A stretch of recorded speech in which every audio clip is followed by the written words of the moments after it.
as more and more people use AI, what gap is going to be left in the market? The three things that I really see as some of the biggest weakness is, first and foremost, actually is having personality. The thing that you don't want to do is write it like an email. Hi, Tom, it's your birthday today. By the way, if you need any changes to your financing situation, please don't hesitate to give me a call. It's not how people text, right? I mean, I gave this talk just recently and someone said, yeah, well, my grandma texts that way. Hey everyone, Tom here. Welcome back to another episode of Mortgage Tech Talks. I recently just gave a talk to a group of brokers out in Halifax about how you can beat AI in marketing. So I think it's an interesting way to frame it. Of course, AI is ever growing. And it's not that your only goal should be to beat it. In some cases, you want to work with it, of course, absolutely. But I think that in this ever-growing AI world and all the noise that it creates, there are market opportunities that are getting created that didn't exist before. So this episode is about identifying those areas where new opportunities exist, that AI is leaving kind of a power vacuum there, how to identify them and how to take advantage of them in your marketing as a mortgage broker in 2025. So I think it's going to be, it's a fun episode, absolutely, and hopefully give you some good tips. We'll see you on the other side.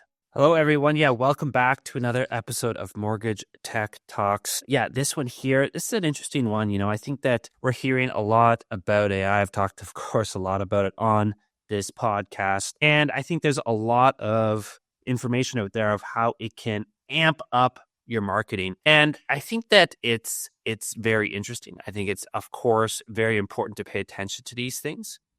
But I also think we have to be aware that the more and more these types of tools become available and used by people, especially big companies that have a lot of resources and a lot of time, that the airwaves, so to speak, are going to get quite noisy. And so this whole podcast, this episode today, is kind of flipping that on its head, right? To say, okay, we know things are about to get really noisy. There's going to be a lot of content getting pumped out into the whatever sphere you want to call it, into the ether.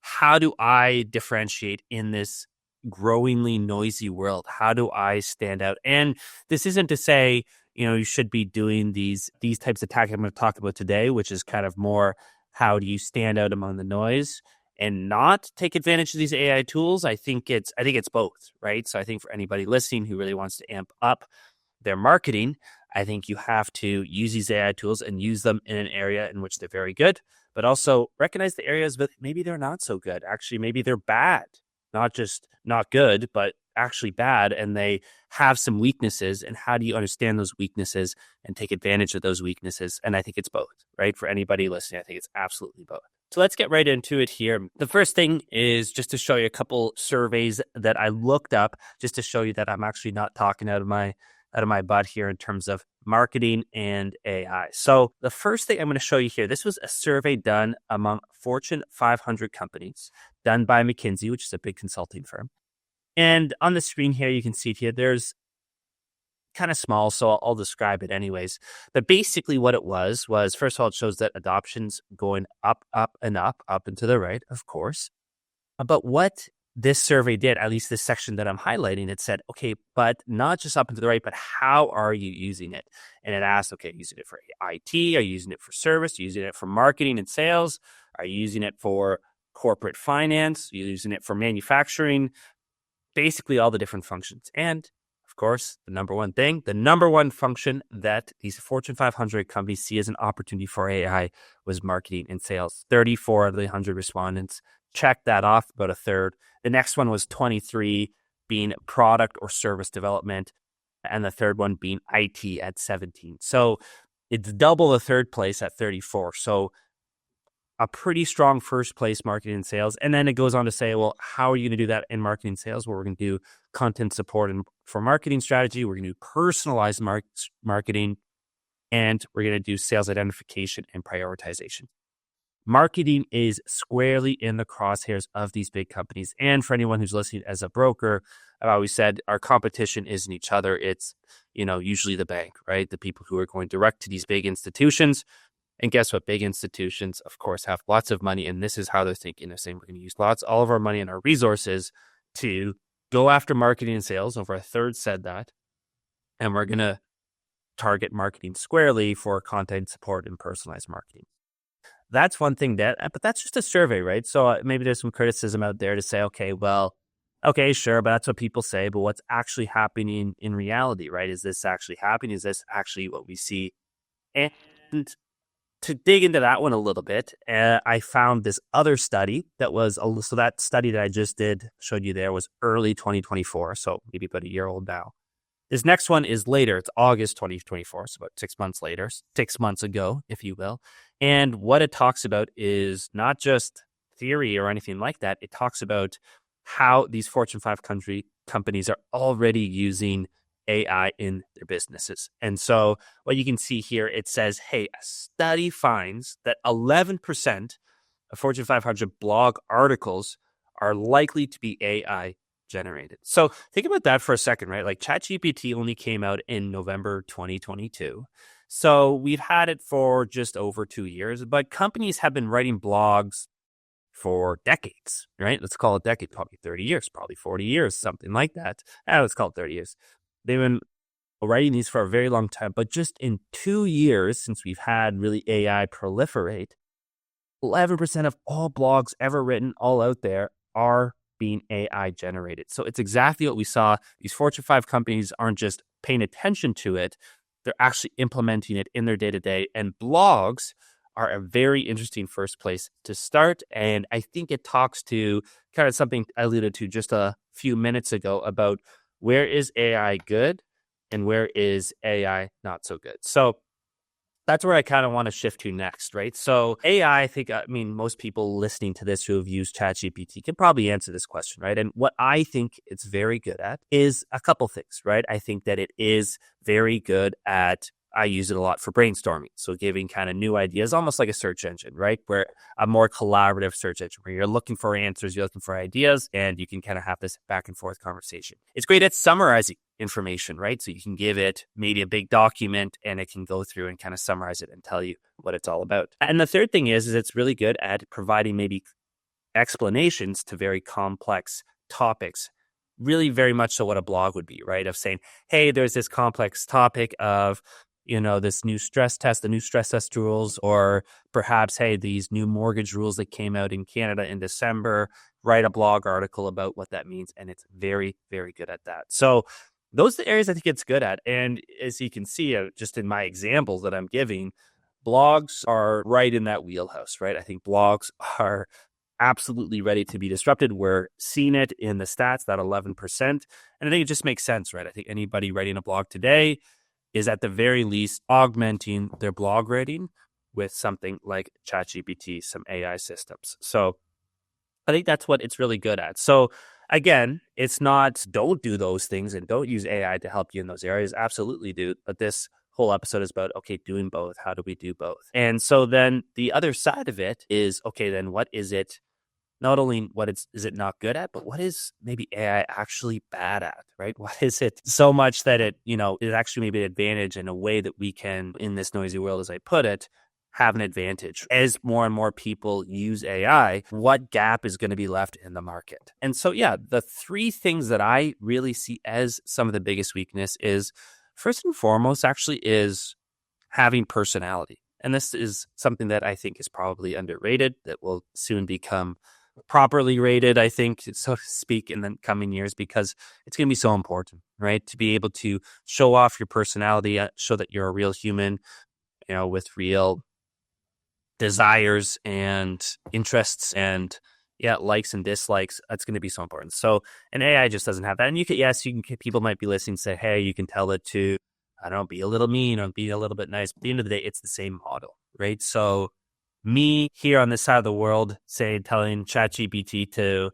give me an article in a nice tone is going to be exactly the same as you in Vancouver listening to this. And you're going to kind of more or less get the same output, right? But I could never copy the way you talk and the way, you express your personality and that sort of thing. So I think that's one really interesting area. And I'll show you how I'm going to talk about for each of these things, how you can specifically take advantage of them. So just bear with me here. The second one is having context, right? Is actually understanding the specifics maybe of an industry. So Canadian mortgages, for example, but even more specifically, having the context of your particular client and your interactions with them. And again, some people here might be saying, yeah, but you can write all of that in, the summary. If you do a really good prompt, maybe you can actually get that context across. And, I think in theory that's true, and maybe things will get better, but at least for now, I don't think they're very good. And actually, the studies back it up. I've read a couple recently to say, hey, as you increase the context window, so how much context you actually put in, the performance of the GPT goes down. And really what the study was is it basically gave a whole bunch of information and embedded kind of halfway through. They call it a needle in a haystack type study, where halfway through they embedded a little fact in this big piece of context. And then they asked ChatGPT the answer to that question, which would be that fact. And it didn't do so well, especially as that grew and grew and grew. It got harder and harder and harder for the GPT to actually find that specific piece of context. So I think context is number two. And again, I'm going to tell you a specific tip for each of these of how you can take advantage. And then finally, the third one is being concise. I think this is so valuable. I totally am a huge advocate of short messages being better. I think that ChatGPT has taken us in the wrong direction in that sense. I mean, how many times probably someone listening to this where you type in a prompt of something super simple like, hey, write me an email that wishes someone a happy birthday, and it's just this crazy long thing. You're like, oh, no, I didn't really want that. And again, you can tell it to be a little bit shorter, but that's not the default, right? I can't tell you the number of times I've almost fought with a ChatGPT, said no shorter, no shorter, no shorter. And needless to say, it's a little bit frustrating. And so if you're not very active or very attentive, these AI tools, of course, I think will absolutely explode the type of messaging. I think that's a dangerous thing. Again, in a noisy world, sometimes the most concise and to the point message is the one that actually gets heard. So those are the three ways. So those are the weaknesses. So what can we do from a tech and a marketing perspective in the mortgage industry to take advantage of all of these? So the first one I talked about is having personality. I think the no-brainer with this one absolutely has to be your social media profile. And I think that in previous episodes, I've talked about the two different kinds of profiles, where you have the more generic one of just kind of your face and a market update. And then there's the one where you're talking to your camera and you're trying to build a following in a niche and turn those into followers that turn into DMs that eventually turn into clients. That's the place to do it, right? And I think it's so important. Social media these days, it's the new search engine. It's the place where people go, probably because of this, right? Probably because there is so much noise. People are craving a little bit of personality, right? Someone that they feel that they can connect with. And so give them that, right? That is the place to do it, especially as, people get younger and younger. They're going more and more to these social media places. So lean into this, right? Have that personality. Don't just have a social media profile. If you don't have one, fine, throw up the generic pictures. But if you have the generic pictures and you want to take to the next level, you just lean into your personality. Talk about the things that you're passionate about, the things that excite you. And I promise you that's going to increase your following at the very least. And more and more and more, of course, social media is going to be filled with these generic posts with AI, right? AI generated generic posts. So if you can recognize that and say, no, I don't want to do the generic post. I really want to show off my personality. That's going to be what stands out. Okay, the second one I just said was having context. And for this one, how you can have context, I think the most important place to do this right now is in email marketing. Email's not going away, not anytime soon. I don't think. I can't think of how an AI would disrupt that. It's still such an important thing. I think that your email list, I heard someone, is probably your most important asset, maybe even more than a social media following, because, you hear the horror stories of, Facebook or YouTube or whoever deplatforming someone. So, social media is important. I talked about it in that last point there. No one's going to take away your list, right? If it's just an Excel sheet or on your phone or whatever, your list of email contacts, that can never really be taken from you. That's a gold mine. And I think everybody needs to be mining that. But the trick is that everybody is kind of trying to mine that same gold mine at the same time, right? So, a very simple example is, it's called like a Bank of Canada rate announcement. So if I'm a borrower, I'm sitting there and I, Bank of Canada rate announcement, I get, that email from my broker just saying, hey, this is what just happened. That's great. And maybe I'll read it. But I also, guess what? I just got an email from my bank because, they're obviously the lender and they want to tell me what's going on. And maybe, you know what, I also got an email from my realtor, right? So I'm getting so much noise, and each of them are kind of more or less the same. I'm going to kind of just not pay attention to them, right? Unless, and I think the antidote to that in this noisy world is to add context. So if I'm talking to Tom, my client, I can say, hey, Tom, this is what just happened. Bank of Canada just dropped rates 25 bips. Here's the link to the announcement. Okay. Tom probably actually cares about what I always say is he's probably already seen that, first of all. He's probably on Twitter or Instagram or whatever. He's seen that. It's everywhere. You can't avoid it, especially in this age of information. So he already knew that. And what he's asking himself, even before he got your email, because he already has the announcement in his face, is what does this mean? Sure. But more importantly, what does this mean for me? So that should be what you answer. And the only way you can answer that is to have context. So instead, say, hey, Tom, of course, you know, we have the mortgage with you at 123 Main Street. It's with TD. TD has this type of variable rate. This is how they structure it. And this is what it means in terms of both your payments, but also the percentage, you know, the portion of your payments, which is interest, and the portion of your payments, which is principal. If you can provide that, if you can give that type of context to that individual, they're going to read your email, right? And they're actually now, the next Bank of Canada rate announcement, they're going to be waiting for your email. That's going to be way more powerful, and that's going to drown out any noise that they get from anybody else. They're going to delete their realtor, their lender, whatever else emails they come through. They're going to be waiting for yours because it's contextualized to them, which I think is so important. Okay, and now the third thing here I talked about is, okay, what is ChatGPT bad at? Is being concise. And this one, last one here, I say is text messaging, and marketing through text messaging is an area this is so important. More and more people are using text messages for marketing. I think it's an important thing to do, but it's also the most dangerous place. I think that if you blast and give a lot of people stuff, they'll just block you or something. People don't hesitate to block text because it's a little bit sacred, right? They want their text message inbox to be clean and only have messages that are actually truly valuable. If they're just getting spam, they're going to block it. And for the same reason, if you are able to get through and have a good conversation with them, they're going to read your text, right? Because they know that that text message inbox, so to speak, is very clean and has good messages. So how do you do that? How do you actually encourage conversations versus just coming across as spam is, I think, being very, very concise with it. So again, the example I kind of said earlier, I use again here is happy birthday. The thing that you don't want to do is write it like an email, right? Hi, Tom, it's your birthday today. By the way, if you need any changes to your financing situation, please don't hesitate to give me a call. Sincerely, you know, your mortgage broker. That's not how people text, right? I mean, I gave this talk just recently and someone said, yeah, well, my grandma texts that way. It was kind of funny, but no, in real life, no one texts that way, right? It's not some message. It's not dear, and it's not sincerely at the end. There's no body and all these things. It's just like a message, right? And, you know, what people actually want to say is, hey, Tom, happy birthday. Hope it's a good one. That is going to be the difference between some noise and just some crap in someone's text message inbox to now they're saving your contact to their phone, and now they're actually going to continue to have a conversation with you. Because you're acting like a real person, right? You're being, maybe going back to that personality point, is you're being concise and you're chatting as you would in a normal text message. You know, my kind of rule of thumb is, you know, on the bubbles for an iPhone, it should only really ever be 2 lines. If you go into 3 lines, it's too long of a text message. Don't do it. And if you're stuck on where to start, hey, how do I layer in my personality, but also be context?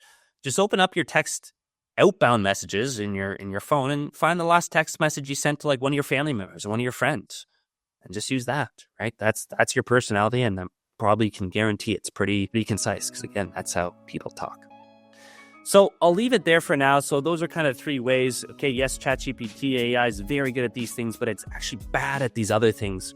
So I think it's important to recognize where it's bad and where some market opportunity exists in this ever-growing AI world. And of course, that's having personality, providing context, and being concise. So, and if you do those 3 things, then you can have success with marketing in this, you know, new AI world. So hope this was a useful episode. If you do have any or questions, please feel free to leave them in the comments. We'll see you next week.